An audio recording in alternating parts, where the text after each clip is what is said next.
안녕하세요. 세상을 바꾸는 작지만 강한 흐름 채널 M&L의 밸류 크리에이터 김장길입니다.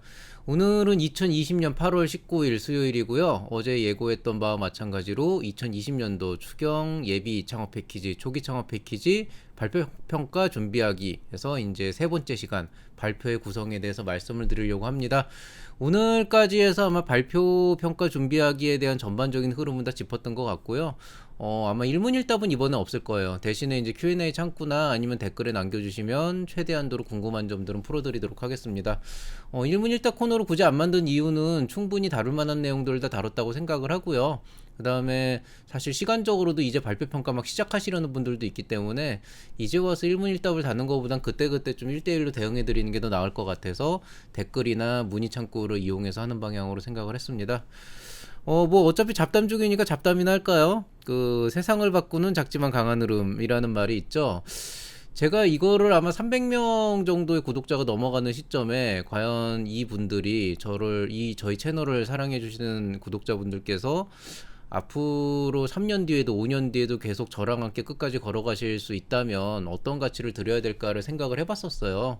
그럴 때 제가 할 수 있는 거는 제가 지금 하나하나씩 올리고 있는 이 작은 영상들이 여러분에게 어떤 긍정적인 영향을 미칠 수가 있고, 그게 5년 뒤 10년 뒤에 여러분이 정말로 뭐 흔히 얘기하는 엑싯 이런 거 말고요, 진짜로 어떤 성공적인 기업으로, 벤처 기업으로 성장을 해서 진짜 뭐 코스닥 상장이나 IPO까지 갈 수 있는, 그 정도 기업까지 갈 수 있는 그런 흐름을 만들어낼 수 있다면, 그럼 제가 지금 하고 있는 어떤 이 작은 어떤 몸짓이 굉장히 큰 의미를 갖게 되지 않을까, 이런 생각에 캐치프레이즈를 만들었어요. 그런데 정작 지난 6개월 동안 해봤더니 바뀌라는 세상은 이만큼도 안 바뀌고 있고요. 그냥 저만 겁나게 바뀌고 있습니다. 그래서 잠도 그동안 참 많이 못 자고 있고요. 심지어 어저께는 제가 집에 가면서 생각을 해보니까 무려 하루 동안에 영상을 3개를 올렸더라고요. 그 커피 내리는 영상하고 스트리밍 한번 찍고 또 강의까지 올리고.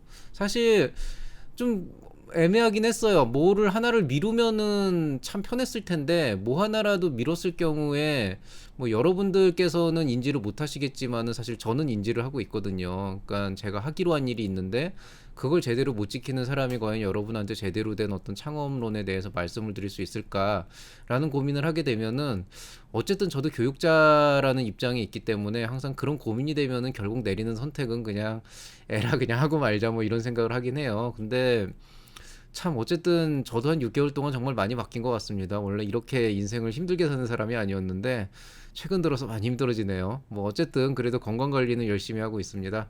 자, 잡담은 이만하고 바로 강의 시작하도록 하겠습니다. 오늘 강의는 한 3, 40분 정도 걸릴 것 같은데요. 웬만하면은 끊지 않고 원테이크로 좀 갈 수 있도록 한번 노력을 해볼게요. 안녕하세요. 채널 M&L의 밸류 크리에이터 김장길입니다. 오늘은 2020년 8월 19일 수요일이고요. 2020년도 추가 경정 예산으로 편성된 예비 창업 패키지 그리고 초기 창업 패키지의 발표 평가를 위한 길라잡이 코너를 창업의 지혜 강좌로 마련을 했습니다. 오늘 말씀드릴 내용은 발표 평가 길라잡이에 대한 그 세 번째 시간 발표의 구성에 대한 내용이고요. 제가 조금 전에 원테이크로 가겠다라고 말씀을 드렸는데 그 사이에 또 제가 실수를 해가지고 바로 그냥 끊고 새로 이렇게 클립이 지금 찍히고 있습니다. 자, 그럼 본 강의 시작하겠습니다. 자, 일단 이번 강의에 앞서서 그 이전에 있었던 여러분께서 참고하시면 좋을 만한 관련 강좌를 말씀을 드리겠습니다.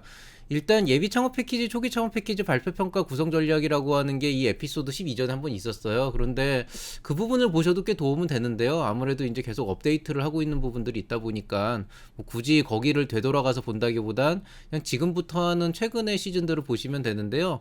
일단 에피소드 10에서 12에서는 여러분이 비대면 발표 평가로 이제 이번에 코로나19로 확정이 되면서 1차 때 굉장히 많은 고찰이 있었거든요. 그 전략에 대한 부분들을 좀 정리를 해놓은 부분이 있어서 좀 참고를 하시면 좋을 것 같고요.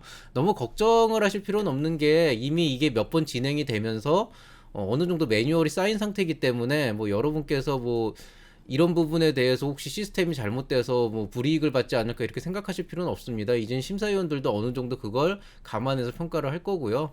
뭐 그렇기 때문에 뭐 크게 뭐 우려하실 필요는 없이 그냥 기본적인 전략 사항만 지키면서 준비를 하시면 되겠습니다. 이번에 새롭게 준비한 발표 평가 강의는 에피소드 38부터 40, 오늘까지 하는 이 세 개의 에피소드가 있고요. 첫 번째 강좌에서는 제가 흐름 잡기에 대한 전체적인 내용 흐름을 어떻게 잡아야 되나, 스토리텔링에 대한 말씀을 드렸고요. 두 번째는 실제로 이제 여러분께서 너무 발표 자료 자체에 치중을 하고 있는데, 사실 발표 자료보다는 그 자료를 어떻게 표현을 하고 말을 하느냐, 그 기술에 대한 부분이 굉장히 중요하다고 생각이 돼서 아주 간단한 사례 연구와 함께 이 발표의 기술을 간단하게 강좌로 꾸몄습니다. 바로 어저께 강의였고요. 혹시 도움이 될 것 같으면 제가 한 번 정도 더 사례 연구를 한번 해보도록 생각은 해볼게요.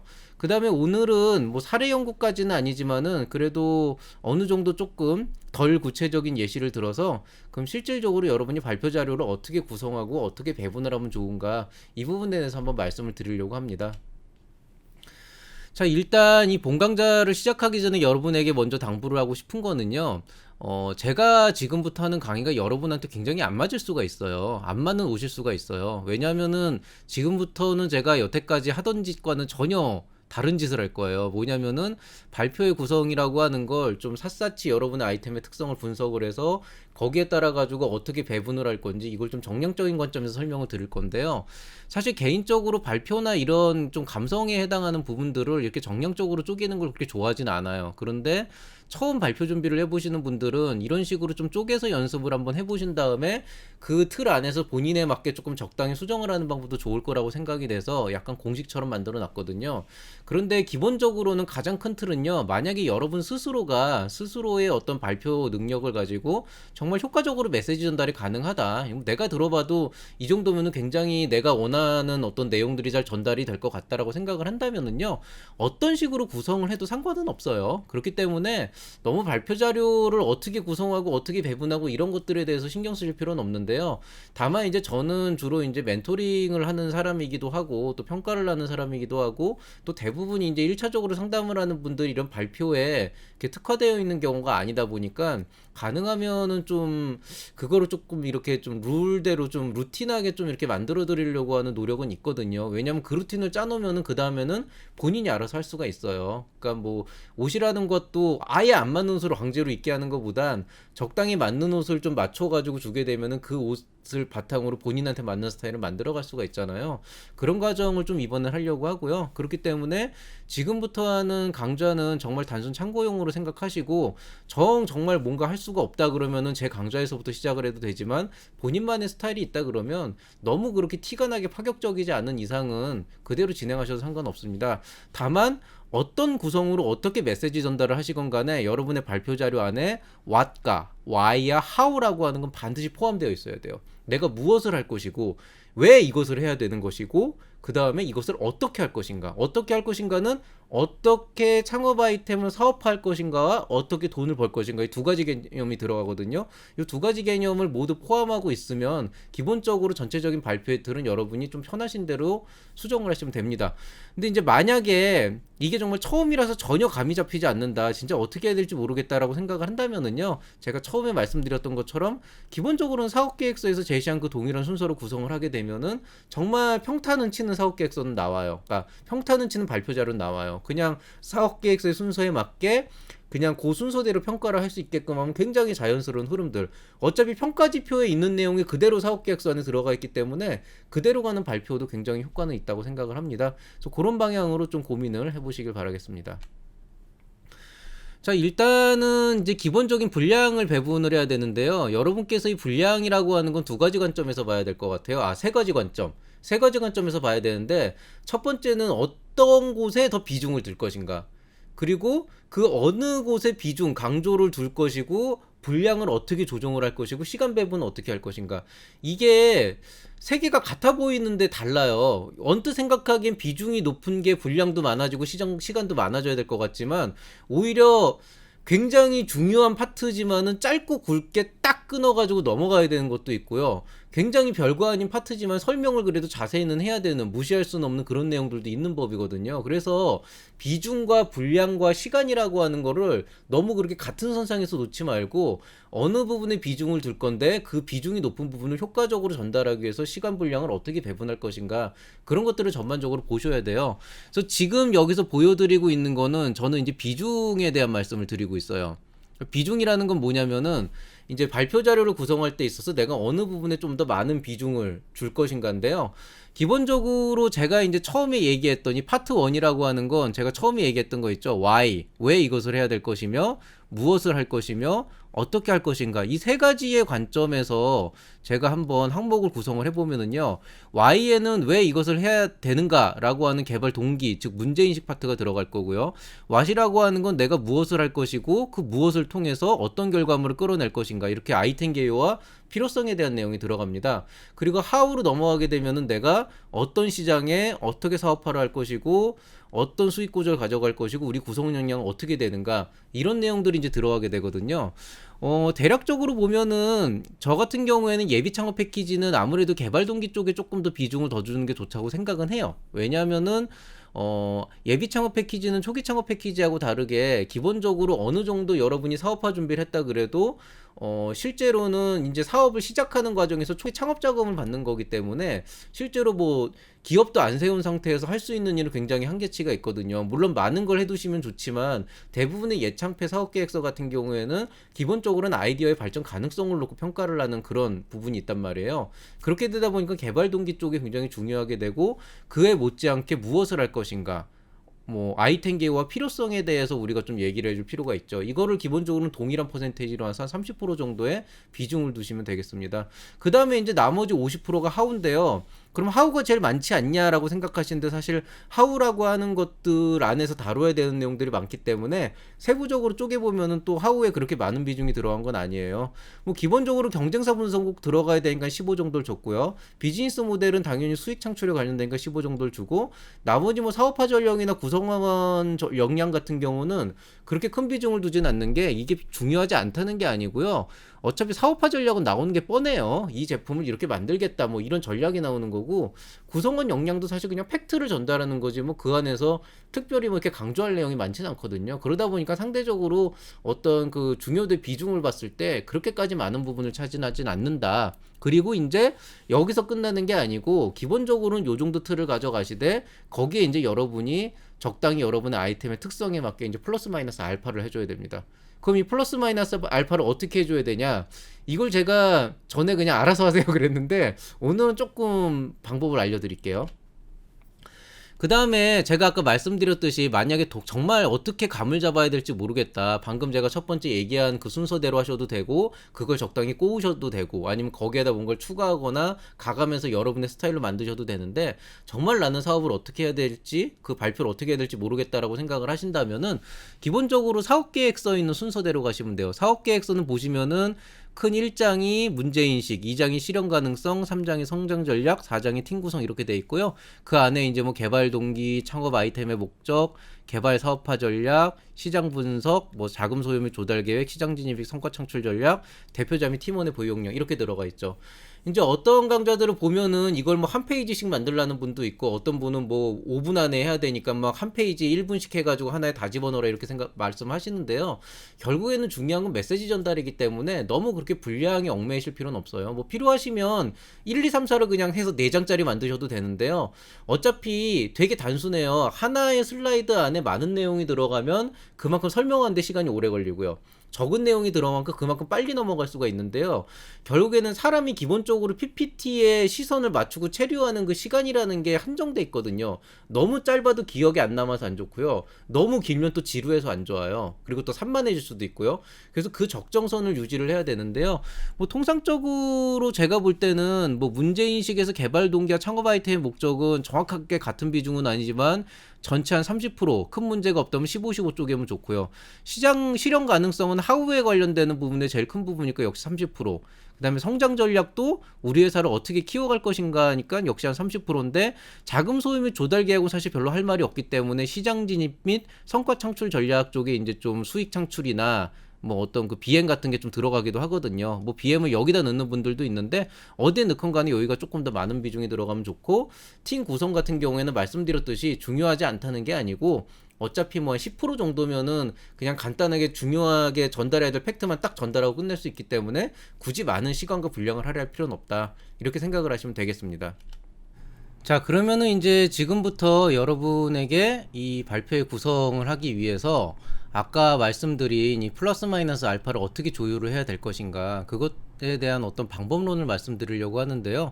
뭐 아주 간단하게 이 체크리스트를 한번 분석해 보면 굉장히 좀 도움이 될 거라고 생각을 합니다. 그래서 이 체크리스트를 분석을 해봐서 만약에 이 평가표에서 동그라미가 나오면은 플러스 알파적인 요소라고 보시면 되고요. X가 나오면은 마이너스 알파적인 요소라고 보면 됩니다. 자, 일단 첫 번째, 많은 사람들에게 익숙하지 않은 아이템인가. 이제 이거는 무슨 말이냐면은요. 실제로 보면은 이제 여러분이 생각한 아이템의 분야 자체가 그냥 딱 얘기했을 때, 아, 그거라고 해서 그 분야 자체가 익숙한 경우가 있어요.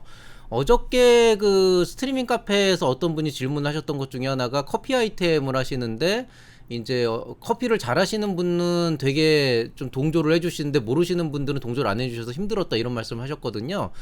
커피 같은 거는 일단 아이템으로만 따지면은 그냥 커피, 그럼 누구나 아는 아이템인 거죠. 그런 것처럼 일단은 분야 자체가 만약에 익숙한 분야다 그러면은 여기에다가 X를 쳐주시면 되고요. 만약에 사람들한테 그렇게 익숙하지 않은 아이템이다 그러면은 그 경우에는 어떻게 될까요? 동그라미가 되는데, 익숙하지 않은 아이템이면은 일단 사람들한테 그 아이템에 대해서 설명을 해야 되잖아요. 그러니까 그만큼 시간이 더 들어가는 거예요. 비중도 드러나고. 자, 그러면 이 아이템이 익숙하냐 아니냐를 떠나서 그 내가 적용하려고 하는 그 목표 시장, 그 해당 분야에서 소수의 인원들만 공감할 수 있는 문제인가 라고 생각을 했을 때, 정말 극소수의 인원들만 공감이 가능하다는 얘기는 다수의 인원들은 공감하기가 어렵다는 얘기니까 당연히 그만큼 설명이 더 들어가야 되겠죠. 그러니까 여기에 만약에 동그라미가 들어간다면 또 플러스 알파가 되는 거예요. 그 다음에 아이템 구현 방식을 이해하기 위해서 전문적인 기술 지식이 필요한가. 전문적인 기술 지식이라고 하는 건 흔히 얘기할 때 그 분야의 전문가가 아닌 경우에는 이렇게 대답하기가 좀 어렵겠죠. 그러니까 그런 경우에는 또 그런 내용들을 전달을 해드려야 되잖아요. 결국 여러분이 평가를 받는 대상은 여러분이 로봇 기술을 개발하려고 한다 그러면 적어도 심사위원 중에 저 같은 사람이 없는 이상은 로봇이라는 거 본 적도 없고 그냥 TV나 이런 데서 구경만 해본 사람들이 있을 텐데, 그런 사람들이 기술 지식이 있지는 않을 테니까 아무래도 그 부분에 대한 설명을 좀 더 추가적으로 해줘야 되겠죠. 사업화 과정에서 당사만의 특별한 전략적 요소가 필요한다. 자, 만약에 제가 이 펜을 만들어서 판다고 생각을 해봐요. 그러면은 뭐 특별한 전략적 요소 없이 그냥 만들어서 마켓에 내놓고 팔 거다 그러면 특별히 사업화 전략이 필요 없으니까 그런 경우에는 그냥 그 뭐냐, 분량대로 가면 되는데, 만약에 우리 회사만이 갖고 있는 어떤 특별한 전략적 요소나 유통망을 활용해야 된다 그러면은 그 부분을 또 강조해야 되잖아요. 그런 경우에 또 플러스 알파가 들어가는 거예요. 목표 시장에 기존의 플레이어가 존재하는가, 쉽게 얘기해서 이제 경쟁업체가 있는 건데, 경쟁업체가 없으면은 이 부분은 비교적 유하게 빨리 넘어갈 수 있지만, 경쟁업체가 있다 그러면 우리가 그 경쟁업체 대비해서 어떤 그 기술 경쟁력을 확보하고 제품 사업화 경쟁력을 확보해서 갈 것인지, 그런 것들에 대한 거를 제시를 해주셔야 되고, 또 어떤 차별성이 있는지, 또 뭐 기존에 있는 거 대비 뭐 어떻게 다른지, 뭐 이런 것들을 어떤 경쟁 우위에 있는지 이런 것들을 설명해 줘야 되니까 당연히 그만큼 시간이 더 들어가고 비중도 더 들어가겠죠. 그러니까 이런 것도 플러스 알파. 1차 목표 달성에서 사업화 자금이 부족하진 않은가. 만약에 부족하다 그러면 어떻게 자금 충당을 할지 설명을 해주셔야 되고, 부족하지 않다 그러면 그냥 이 자금 이렇게 쓰겠습니다 하면 그냥 끝나는 문제죠. 사업화에 있어서 대표자나 구성원의 역량이 매우 큰 비중을 차지하는가. 이게 사업화에 있어서 대표자나 구성원의 역량은 항상 중요해요. 항상 중요한데, 유난히 이거는 정말 뭐 컴퓨터 사이언스를 한 엔지니어가 있지 않으면 안 된다라든가, 이거는 정말 요리의 대가가 있지 않으면 안 된다라든가, 이렇게 정말 역량 자체가 너무 압도적인 비중을 차지하고 있는 그런 경우가 있어요. 휴먼 디펜던트 되는 그런 사업 아이템이 있거든요. 그런 경우에는 여기다 조금 더 비중을 투자하시는 게 좋기는 좋아요. 자, 그러면 뭐 사례 연구라고 하긴 그렇지만, 제가 어저께 강의를 드렸던 그 시선 감응형 웹캠 솔루션이라고 하는, 제가 요 솔루션이 뭔지는 이제 설명 안 드릴게요, 귀찮으니까. 온라인 원격 강의를 위한 시선 감음형 웹캠 솔루션이라고 하는 이 아이템을 바탕으로 제가 발표 자료를 구성한다고 한번 해보겠습니다. 그러면 제가 이 발표 자료를 완벽하게 구성하진 않을 거고요. 어떻게 페이지 구성을 해나갈지만 이제 예시로 보여드릴 건데요.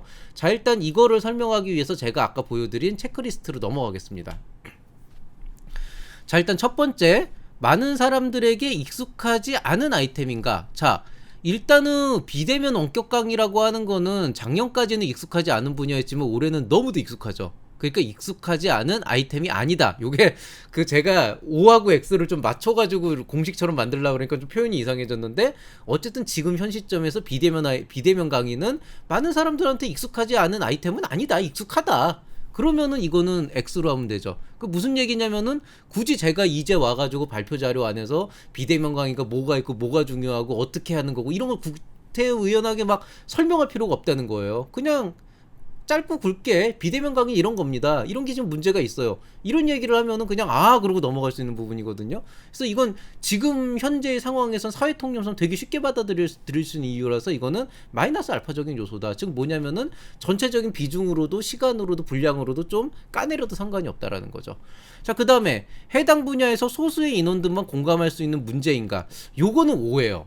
왜냐면은 제가 아까 말씀드린 비대면 원격 강의 같은 경우에는 겪어본 사람들만이 알 수 있는 그 어려움이 있어요. 그냥 흔히들 비대면 원격 강의를 안 들어본 사람들은 그냥 뭐 어려운가 보다 그럴 수 있겠지 이렇게 상상을 하지만, 실제로 줌이나 구글 같은 걸 켜놓고 강의를 해본 사람이나 아니면은 실제로 그 강의를 들어본 사람은 이게 너무 힘들다는 걸 알거든요. 효과도 너무 떨어진다는 걸 알고, 그런 거를 체감할 수 있는 인원이 있어야 되는데, 근데 심사위원들이나 VC 중에서 과연 이런 온라인 강의를 실제로 하면서 이런 경험을 해본 사람이 얼마나 많을까? 그럼 좀 그게 좀 의문이긴 하거든요. 이거는 좀 환경의 문제니까요. 활동 영역이 다르기 때문에 이 부분에 대해서는 저는 오라고 생각을 해요. 그래서 여기에 대해선 설명을 조금 더 자세하게 할 필요가 있겠다 이렇게 생각을 합니다. 자, 이 아이템 구현 방식을 이해하기 위해서 전문적인 기술 지식이 필요한가? 기본적으로는 얘가 그래도 이 제품을 만드는 거고 안에 어떤 구동 모터가 들어가야 되고 조작 방식이 들어가야 되고 하기 때문에 전문적인 기술 지식이 필요하기는 한데, 이게 조금 애매한 게요. 제가 어차피 발표 과정에서 뭐 이 안에다가 뭐 리니어를 깔고 뭘 한 다음에 레일을 뭐 움직인 다음에 뭐 각도 조절을 해서 여기에다가 뭐 무슨 저 서버 모터를 달아가지고 막 돌릴 거고 뭐 아두이노를 넣을 거고 뭐 라즈베리 파이를 넣을 거고 이런 얘기 안 할 거거든요. 그냥 캠은 이렇게 구동되는 기술을 구현하려고 합니다로 얘기할 정도면은 뭐 기술 지식이 있긴 있겠지만은 아주 딥하게 들어갈 건 아니기 때문에 이거를 굳이 뭐 동그라미에서 플러스 알파까지는 안 가고 그냥 세모 정도로 해서 그냥 평타, 이거는 플러스도 아니고 마이너스 아니다, 이렇게 그냥 갈 거예요.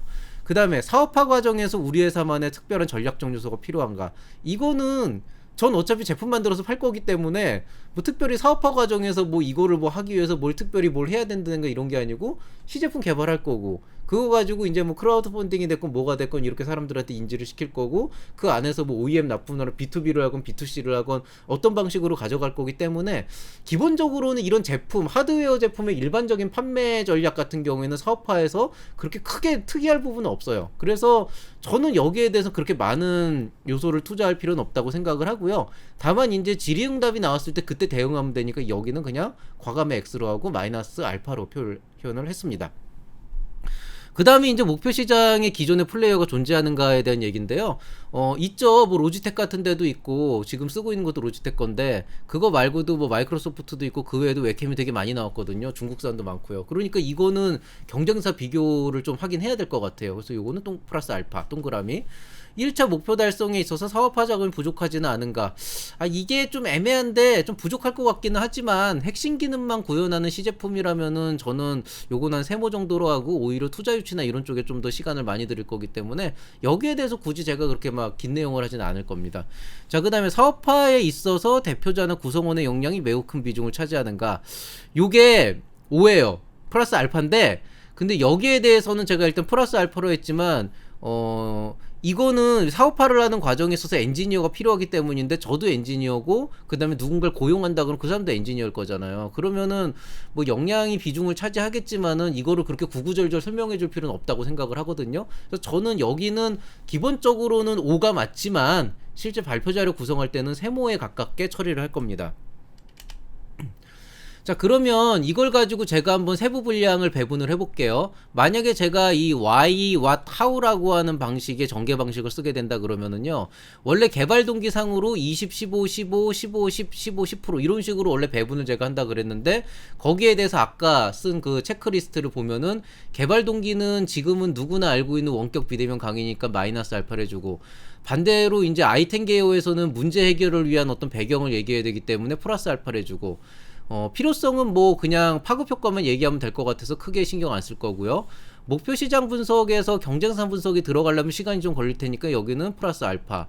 그 다음에 구성원 역량, 사업화 전략이나 비즈니스 모델은 약간 포멀한 구조라서요. 제 사업은, 제 아이템 같은 경우에는 그냥 그대로. 그 다음에 구성원 역량 같은 경우에는 원래 플러스 알파적인 요소가 있어야 되겠지만 그냥 좀 말하는 데만 신경 쓰고 그렇게 뭐 분량적으로 그렇게 큰 비중을 두진 않을 겁니다. 이거를 감안해서 제가 다시 한번 구성을 해보면 여기가 나온 것처럼 이런 식으로 돼요. 개발 동기는 10%로 줄어들고요. 아이템 기호는 20%로 늘어나고, 목표 시장 분석도 20%로 늘어나고, 뭐 이런 식으로 이제 배분을 했습니다. 그러면은 일단 이런 식으로 이제 세부 분량을 배분을 했다 그러면 그 다음에는 뭐를 해야 될까요? 당연히 이걸 가지고 시간 배분을 해야 되겠죠. 근데 이 시간 배분은 지금 정하시는 게 절대적인 건 아니고 전반적으로 그냥 전제 조건은 이거예요. 비중이 클수록 길게 얘기해야 된다는 전제 조건을 깔기 때문에 그걸 가지고 지금 러프하게 잡는 거예요, 굉장히. 자, 그럼 러프하게 세부 분량을 배분을 하게 되면은 시간적으로 이게 지금 전체 100%거든요. 그럼 내가 총 발표해야 되는 게 5분이고 5분은 우리가 300초죠. 자, 그러면은 300초를 기준으로 해서 제가 한번 배분을 해봤습니다. 300초를 기준으로 해서 배분을 해보면은요, 5%가 10%가 30초고, 그 다음에 20%가 60초예요. 그래서 그렇게 따져보면은 개발 동기는 30초, 아이템 개요는 60초, 필요성은 30초, 목표 시장 분석은 60초, 사업화 전략은 30초, 비즈니스 모델은 60초, 구성 역량은 30초. 이 정도가 되고요. 여기 맞춰가지고 제가 이제 그 분량을 조정을 할 건데요. 일단 여기에서 좀 중요한 내용들은 요게 지금 조금 왔다 갔다 할 수가 있는데, 제가 개발 동기 같은 경우에는 빨리 치고 넘어가는 2페이지 분량을 구성을 하려고 해요. 그러니까 무슨 얘기냐면은 첫 번째 페이지에 이제 뭐 코로나로 인한 어떤 사회적인 문제를 얘기를 해주고, 그런 것들 때문에 지금 현재 가장 문제가 되고 있는 것 중에 하나는 제대로 된 교감이 이루어지지 않는다. 그거를 2페이지로 나눠서 그냥 간단하게 대표 사진 2개로 딱딱 해가지고 보여줄 거예요. 그 다음에 아이템 개요는 아예 한 페이지를 갖다 놓고 근본적인 원인을 분석하고 이걸 해결할 수 있는 방안을 한 페이지에 놓고 2개를 동시에 보면서 이해할 수 있도록. 그러니까 어떻게 보면은 시간은 이게 더 긴데, 개발 동기보다 긴데 오히려 페이지는 한 페이지에 나타내는 게 더 효율적일 수 있다는 거죠. 왜냐면은 해결하려는 문제와 해결하고자 하는 방안을 동시에 나타내는 게 제 입장에선 지금 훨씬 이득이거든요. 제 아이템 같은 경우에는. 그러니까 이렇게 배분을 했고요. 근데 이제 개발 동기는 그냥 빨리빨리 공간만 놓고 넘어가면 되니까 차라리 그냥 임팩트 있는 사진 2장을 쓴 거죠. 그 다음에 이제 목표 시장 분석 같은 경우는 이제 목표 시장을 정해야 되고, 또 경쟁사는 따로 이제 정의를 하는 게 좋거든요. 그래서 이건 이제 60초인데 2페이지를 구성을 하고요. 비즈니스 모델은 좀 길게 설명해야 되기 때문에 페이지를 나눌 필요는 없고 그냥 한 페이지를 내놓고 60초를 들여서 조금 구체적으로 설명하려고 하고 있습니다. 구성원 역량은 30초 정도고요. 일단 이 정도로 배분하고 실제 연습해가면서 세부적인 내용들을 조정을 해가면서 실제로 이제 배분을 좀 다시 해봐야겠죠. 그래서 전체 시간은 300초 안에 떨어지도록 이렇게 구성을 할 겁니다. 이걸 바탕으로 하게 되면은 아까 보여드렸던 그 페이지 수가 총 9페이지거든요. 그 9페이지가 이렇게 돼요. 첫 번째, 비대면 원격 강의의 문제와 그 해결하고자 하는 상황을 제가 이제 얘기를 할 거예요. 그래서 여기는 비대면 원격 강의가 시행되고 있다. 근데 그게 문제가 있다. 그 어떤 문제가 있냐? 교감이 이루어지지 않는다. 그렇게 한 다음에 조금 표현이 이상하긴 한데요. 그 다음에 저는 아이템 설명을 하면서 내 아이템은 이런 문제가 여기에서 원인이 발견된다고 하고 그런 것들을 해결하기 위해서 어떻게 할 것이다 라고 해서 요 2, 3번은 조금 왔다 갔다 하는 부분들은 있는데 요 2개를 요렇게 이제 배분을 할 거고요. 그 다음에 이제 파급 효과라고 해서 이제 수요성에 관련된 부분들이 4번째 페이지. 그 다음에 목표 시장 정의와 시장 동향을 간단하게 말씀을 드리고, 지금 현재 비대면 강의 시장이 어떻게 돼 있고 웹캠 시장이 어떻게 돼 있고 거기에서 경쟁사들이 있는데 어떻게 확보할 건지 경쟁사 분석을 하고 경쟁력 확보 방안을 얘기할 거고요. 그 다음에 이제 어떻게 아이템 사업화를 하고 수익 구조는 어떻게 나올 것인지, 그 다음에 예상 매출이 어떻게 되는지, 끝으로 우리 구성원이 어떻게 되는지, 이런 식으로 해서 총 9페이지 정도의 세부 분량을 배분을 할 겁니다. 이렇게 해서 9페이지의 발표 자료를 만든 다음에 그 발표 자료를 바탕으로 제가 그 발표를 한번 연습을 해볼 거고요. 발표를 하다 보면은 이거 생각보다 시간이 너무 길다 그러면 그 부분을 좀 더 조정을 하고 다른 데를 좀 더 줄이고 여기 생각보다 빨리 끝나겠네 그럼 거기를 조금 줄이는 대신에 다른 데 좀 더 여유를 주고 이런 식으로 배분을 해보고 또 이렇게 얘기하다 보니까 이거는 굳이 얘기할 필요가 없을 것 같아 그러면 한 페이지를 어펜딕스로 뺄 수도 있고요. 이런 거는 조금 더 자세하게 얘기해야 될 것 같아 그럼 한 페이지 정도 추가할 수가 있겠죠. 이런 식으로 해서 통상적으로 한 10페이지 정도에서 한 12페이지 정도를 발표 분량으로 만드시면은 실제 발표를 하실 때 그렇게 큰 어려움은 없을 거예요. 15페이지는 너무 많으니까 좀 삼가하시고요. 만약에 정말 아쉬워서 내가 더 얘기하고 싶은 얘기가 있다 그러면은 늘 말씀드리지만 어펜딕스라고 하는 굉장히 훌륭한 방법이 있기 때문에 여기에다가 이제 그런 페이지를 넣어놓고 질의응답에서 대응을 해주시면 됩니다. 자, 그러면은 이제 내가 만약에 사업계획서대로 이제 세부 분량을 배분하고 싶다라고 한다면은 아까 보여드렸던 15, 15, 15, 15, 10, 20, 10이라고 하는 이 퍼센테이지 안에서 어떻게 배분할지 말씀드릴게요. 개발 동기에 실제로 제가 해결하려고 하는 문제가 들어가 있기 때문에 아무래도 이번에는 이쪽에다가 좀 플러스 알파적인 요소를 넣고요. 대신에 제 창업 아이템의 목적이라고 하는 건 아이템 설명과 이렇게 파급 효과를 얘기하는 거기 때문에 그대로 가도 될 것 같고요. 개발이나 사업화 전력은 제 아이템의 특성상 그렇게 특이사항이 있는 건 아니기 때문에 역시 마이너스 알파. 그 다음에 시장 분석 및 경쟁력 확보 방안 같은 경우에는 아무래도 이제 경쟁사 분석이 들어가야 되니까 조금 더 투자해서 플러스 알파. 그 다음에 이제 나머지는 그대로 가고 팀원 보유 역량은 마찬가지로 플러스 알파인데 그냥 10%를 유지하기로 하겠습니다. 이걸 바탕으로 제가 퍼센테이지를 다시 재산정을 하면은 대략적으로 이렇게 돼요. 여기서 보시면은 조금 숫자가 바뀐 게 제가 이쪽에다 플러스 알파를 하고 그 다음에 여기다가도 제가 조금 플러스 알파적인 요소를 해서 조금 설명을 많이 집어넣는데요. 이렇게 아니죠. 이쪽에다가 제가 플러스 알파적인 요소를 넣어서 그 시간을 좀 더 할애를 했어요. 그 다음에 여기 나와 있는 것처럼 이쪽은 이제 제가 시간을 깎았는데 이렇게 배분을 하다 보니까 이 퍼센트가 전체 100을 넘어가더라고요. 그래서 5를 어디선가 깎아야 되는데 고민을 하다가 자금 소요 및 조달 계획은 어차피 뻔한데 그냥 표 하나 보여주고 끝나고 나중에 질의응답에서 대응해도 될 것 같거든요. 그래서 아까 마이너스 알파에는 없었지만은 제가 이걸 5%로 깎아서 이건 조금 짧게 얘기할 거다. 이런 식으로 배분을 했습니다. 좀 이렇게 숫자를 조정하면서 여러분이 머릿속에서 좀 가감을 해서 필요한 부분들을 좀 할애를 하셔야 돼요. 이렇게 하면 전체 100%가 나옵니다. 그 다음에 이제 이걸 바탕으로 실제로 강의 시간을 배분을 하시면 되는데요. 강의 시간이란다. 발표 시간을 배분을 하시면 되는데요. 일단 이제 제가 아까 말씀드린 걸 가지고 배분을 하게 된다 그러면 개발 동기는 60초, 아이템의 목적은 40초, 그 다음에 대표자 및 팀원의 보유 역량은 20초. 참 애매한 게 자금 소요 및 조달 계획은 짧게 간다 그러는데 30초 배분을 했죠. 요거는 제가 일단 30초 놔두고 적당히 이제 좀 조율을 할 거예요.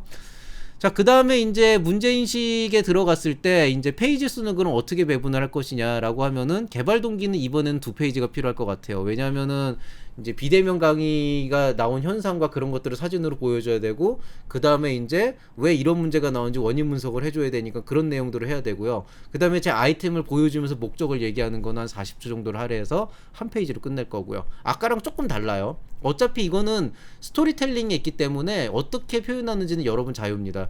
그 다음에 이제 시장 분석 및 경쟁력 확보 방안은 말씀드렸듯이 시장하고 경쟁력이 같이 나와야 되니까 2페이지가 나와야 되고요.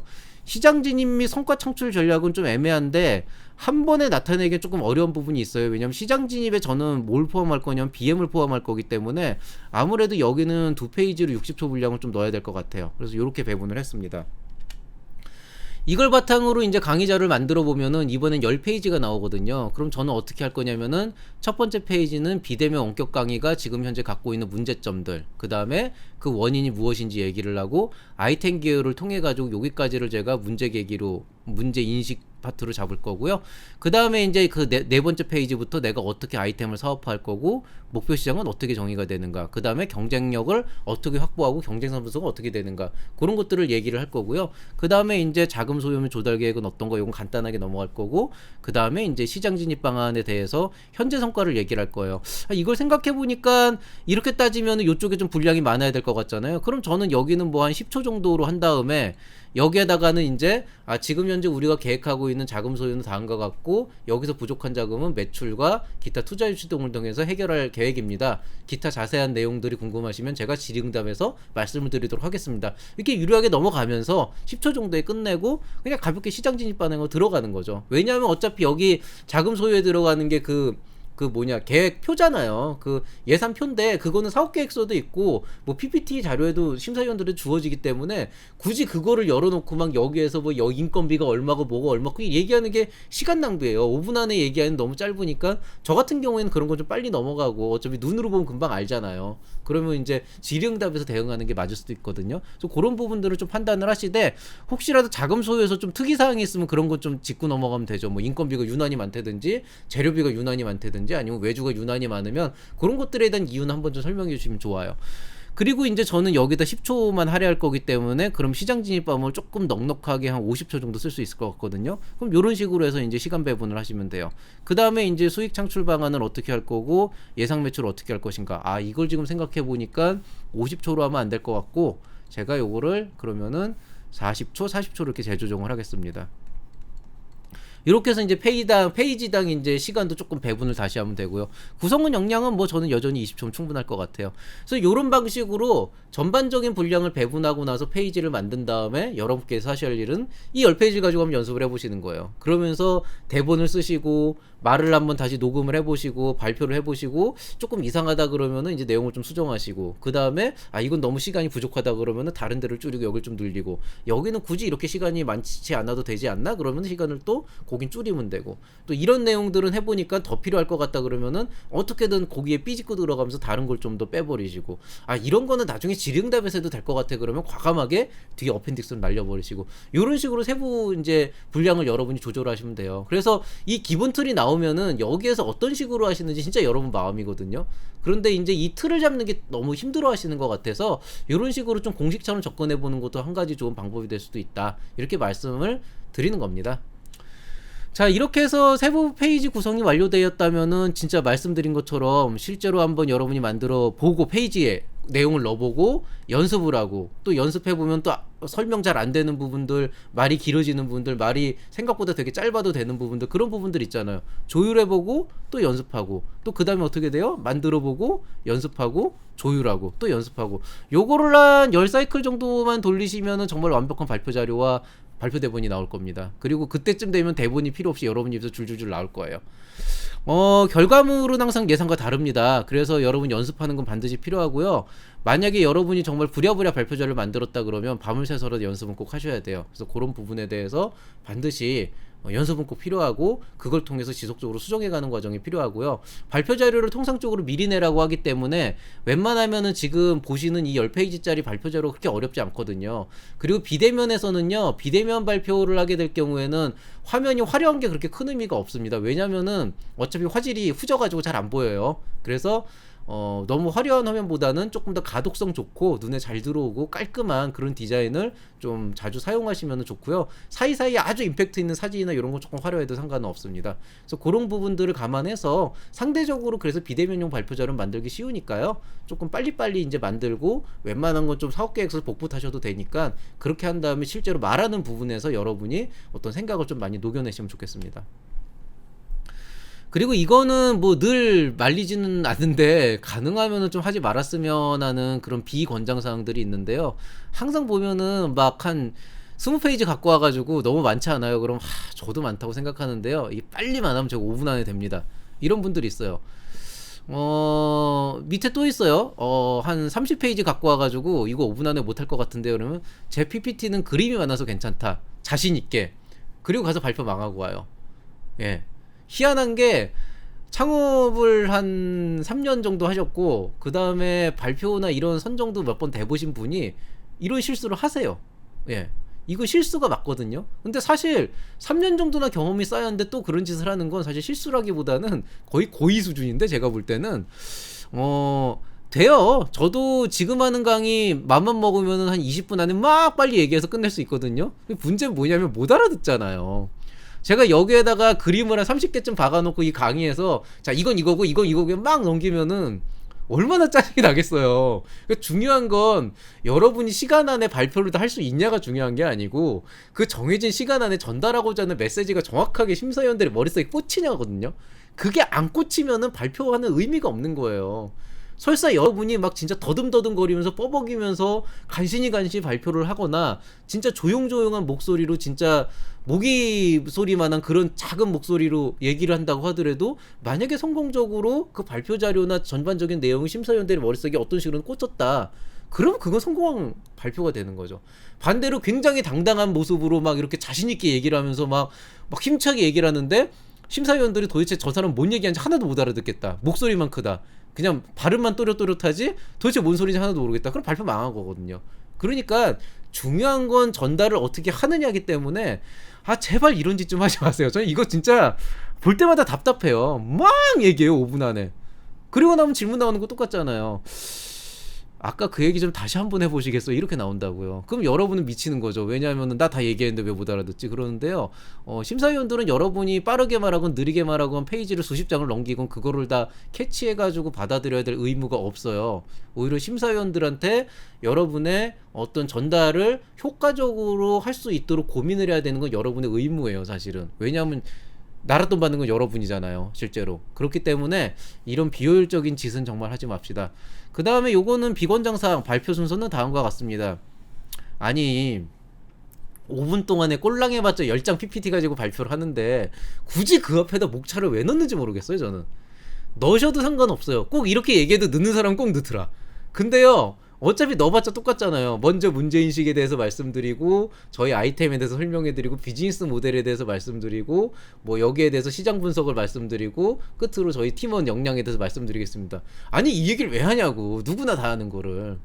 그리고 설사 뭐 파격적인 순서라고 하더라도 그거를 굳이 5분 정도밖에 안 되는 발표 늘 필요는 없어요. 이 발표 순서는 다음과 같습니다가 의미가 있는 거는요. 적어도 한 30분 정도 발표가 되면은 그때부터 조금 그 어떤 전반적인 틀이 필요하기 때문에 요때쯤에는 이제 이 강의는 이렇게 진행된다. 귓구멍 열고 눈 이렇게 딱 열고 보고 있어라. 이런 의미로 되는 거고요. 뭐 예창이나 초창에서 발표 순서 이런 건 필요 없어요. 이거 시간 날리는 거예요, 그냥. 굳이 이렇게 쓸데없는 시간 날리시지 말고요. 그 다음에 이 얘기를 해야지 자연스럽게 뒤로 이어지기 때문에 나는 이 내용을 꼭 넣어야겠다. 그건 여러분 생각이고요. 한번 이런 생각을 해보세요. 그러니까 여러분이 발표를 하고자 하는 최종 목적은 심사위원들이 나의 아이템을 제대로 이해할 수 있게 하기 위해서지 여러분이 발표를 마음 편하게 할 수 있게 하기 위해서는 아니에요. 그러니까 나는 이 얘기를 해야 자연스럽게 뒤로 이어진다 그러는데 의외로 잘 들어보면 그 얘기 안 해도 뒤로 이어지는 경우 되게 많거든요. 여러분 고집인 경우가 많아요. 그 얘기 안 해도 심사위원들은 다 알아들어요. 그리고 질의응답에서 궁금한 거 대답해도 돼요. 근데 여러분의 고집과 성격상 나는 꼭 이 얘기를 여기서 해야겠어. 그래야 나의 소울이 전달돼. 이런 생각 때문에 괜히 한정된 시간 안에 괜히 많은 내용을 넣어가지고 시간 안에 할 얘기 다 못하고 막 시간 다 끊어먹고 발표 망치고 이런 경우가 많거든요. 그래서 이 부분에 대해서는 정말 냉정하게 생각을 하세요. 정말 필요한 경우도 있고요. 워낙 특이한 아이템이라서 꼭 설명을 해야 되는 그런 필요한 경우도 있고 그런 경우에는 최대한 압축을 하고요. 근데 그런 게 아니라 그러면은 그냥 여러분 욕심인 거니까 그런 욕심은 부리지 마시고 어떻게 하면 효과적인 발표를 할 수 있을 때 좀 집중하시기 바랍니다. 그 다음에 페르소나 이거 웬만하면 하지 마세요. 이거 하시는 분들이 아직까지는 그렇게 많지는 않은데요. 이게 뭔지는 제가 나중에 한번 설명을 드릴게요. 근데 제가 여태까지 살면서 한 3년 정도 이런 일들을 하면서 이 페르소나를 발표에 녹여낸 분 중에 정말 효과적으로 이걸 녹여냈던 분은 딱 한 번 봤어요. 근데 강의 시간에 제자 한 명이 정말 이 페르소나를 성공적으로 녹여냈는데 제가 지금 감탄을 했습니다. 근데 걔는 타고났어요. 그냥 목소리가 정말 그 다큐멘터리 이런 데 나오는 그 성우의 목소리 톤과 그 목소리에 빠져들 수밖에 없는 그런 어떤 그 흐름이 있었거든요. 그래서 그 친구가 했던 발표만큼 제가 유일하게 페르소나가 나왔지만 정말 유일하게 가장 높은 점수를 줬던 되게 좋은 발표였고요. 그 외에 페르소나 집어넣었던 분들은 거의 다 폭망을 했습니다. 왜냐면은 괜히 쓸데없이 이거 한다고 시간 보내다가 말도 제대로 못하고 뒤에 있는 시간 다 잘라먹어가지고 발표도 제대로 못하고 이런 경우 많거든요. 그래서 이런 거는 웬만하면 하지 마시고요. 나는 정말 이게 나한테 잘 맞고 할 수 있다 그러면은 뭐 하셔도 상관은 없습니다. 뭐 결국엔 뭐 여러분의 발표의 주인은 여러분이기 때문에 자, 끝으로 말씀드리고 싶은 건 제가 오늘 이 강의를 구성한 이유는 뭐 여기에다 뭘 넣자 여기에다 뭘 넣자 이런 거라기보다는 방향성을 잡기 힘드신 분들께 대략적으로 이런 판단하에 분량을 배분해서 5분 안에 5분짜리 발표를 만들면 좋다 이런 예시를 조금 공식화해서 드린 거고요. 기본적으로 이렇게 틀을 짜신 다음에 거기에 막 우겨 넣으려고 하지 마세요. 아마 그게 안 맞는 옷일 거거든요. 그렇게 전반적으로 흐름을 잡아놓고 나면은 그 다음에 그 안에서 내가 어떻게 사람들에게 나의 스토리를 전달해 줄 수 있는지 이 정말 여러분 스스로가 각자 개성이 다 있어요. 그 개성을 최대한도로 살릴 수 있는 그 스토리텔링 기법을 한번 고민을 해서 그 안에다 정말 녹여내시면은 뭐 비단 뭐 꼭 뭐 예창패나 초창패가 아니더라도 나중에 투자 유치를 할 때도 정말로 성공적인 어떤 스토리텔링을 할 수 있는 그런 정말 좋은 창업자가 되실 수가 있습니다. 그래서 이런 부분에 대해서 좀 고민을 많이 해보시고 좋은 발표 자료를 만들어서 좋은 결과 있길 바라겠습니다. 자, 오늘 강의는 여기서 마치도록 하겠습니다. 늘 그렇듯이 채널 M&A Q&A 창구 소개를 끝으로 강의를 마무리할 건데요. 뭐 문의사항이나 신규 강좌 개설 요청은 여기 있는 이 링크를 통해서 넣어주시면 되고 이 내용은 아래쪽에 있는 이제 강의 설명이나 아니면은 고정 댓글에 있습니다. 혹은 지금 눈에 보이시는 이 QR 코드를 찍어가지고 들어오셔도 되고요. 최근에 제가 좀 너무 바빠가지고 정말 바빠요. 저 지금 당장 내일 모레 지금 이입 한국에 좀 출장을 가야 돼가지고 미치고 환장하겠는데요. 어쨌든 간에 가능하면은 제가 댓글 및 문의사항 확인을 하고 24시 이후가 아니고 24시간 이내에는 답을 드리도록 하겠습니다. 답변 늦어질 수 있는 것 좀 양해 부탁드리고요. 늘 그렇듯이 Q&A 창구 이해 방법을 통한 문의는 사절하겠습니다. 그 다음에 정식 채널 이해에서 혹시라도 아직까지는 그런 사례가 한 번 정도 보고가 됐었는데 뭐 혹시라도 이제 채널 M&A나 사칭이나 사기를 하시려는 기미가 보인다 그러면 꼭 주의해 주시기 바라겠습니다. 참고로 뭐 이 채널은 나름대로 그 브랜드 가치를 가져가려고 많은 그 백업 작업을 진행을 하고 있고요. 그렇기 때문에 뭐 이런 사칭이나 사기 문제가 있을 때는 저한테 꼭 말씀해 주시면 감사하겠습니다. 자, 오늘 강의는 여기서 마치도록 하겠습니다. 모두들 늦은 밤까지 수고 많이 하셨고요. 내일은 좀 쉴게요. 제가 지금 한 2, 3일 연속으로 달렸더니 슬슬 맛이 가고 있습니다. 제가 내일하고 모레까지는 좀 쉬거나 아주 가벼운 그런 코너 하나만 올릴 거고요. 그 다음에 조금 시간을 두고 여러분께 다시 새로운 컨텐츠로 찾아뵙도록 하겠습니다. 궁금한 점 있으면 댓글이나 Q&A 창구 이용해 주시고요. 모두들 좋은 결과 있길 바라겠습니다. 늦은 밤까지 수고 많이 하셨습니다. 감사합니다. 이상 채널 M&A의 김장길이었습니다.